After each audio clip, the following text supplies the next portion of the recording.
मोह सकल व्याधिन कर मूला। मोह जंजाल है। यह संसार जो भी है वो माया है। वह एक माया मोह का जाल है।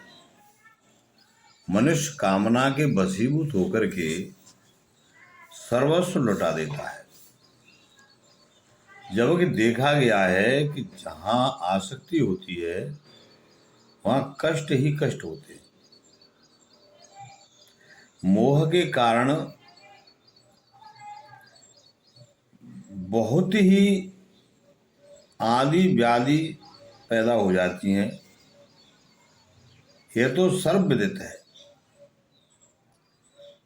रिश्ते नाते निभाते निभाते मनुष्य बूढ़ा हो जाता है, फिर भी रिश्तों का महत्व तो कोई बिरला ही समझता है।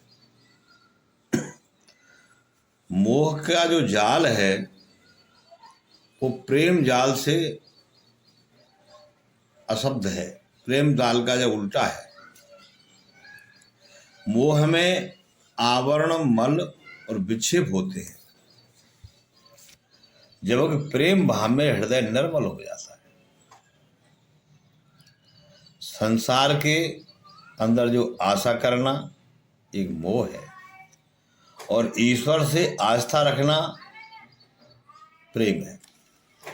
मोह शरीर, मन, इंद्रियों तथा बुद्धि में निवास करता है, जबकि प्रेम अशरीरी है, परामर्थ से भरा हुआ है, परमार्थ से भरा हुआ है।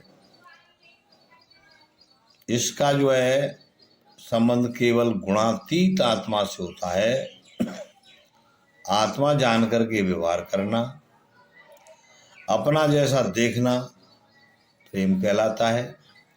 जबकि मोह की आंधी, जो अंधी आंधी होती है, यह काम, क्रोध, लोभ को जन्म दे करके अहंकार का जो भूत प्रकट कर देती है। प्रेम कमल का रूप है, जबकि मोह मात्र एक दलदल है, एक कीचड़ है, और कीचड़ में कमल खिलता है। यदि भाव हमारा आपका सत्यम शिवम सुंदरम हो तो इस जीवन के सारा केवल जो एकता है, प्रेम है, शांति है, समृद्धि में छिपा हुआ है। मोह का मतलब स्वार्थ है, अज्ञान है, समदृष्टि का अभाव है। जो हमारे परिवार के संबंध रखते हैं वे ही लोग हमारे ऐसा नहीं है, या जिस घर में हम रहते हैं वही हमारा घर है, बाकी हमारा नहीं है। ऐसा नहीं होना चाहिए। क्या आप इस विश्व से अलग थलग पड़ गए? इसका कारण मोह है, यानी स्वार्थ की भावना है। वसुदेव कुटुंबकम के आधार पर रहना, पूरा विश्व अपनेपन में रहना, ऐसी भावना प्रेम की भावना है।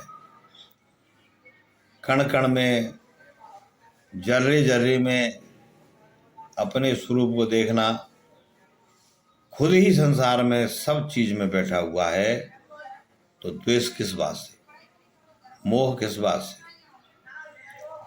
तो मोह जो है, मोह सकल व्याधिन कर मूला, जाते उपजे भवनिधि शूला।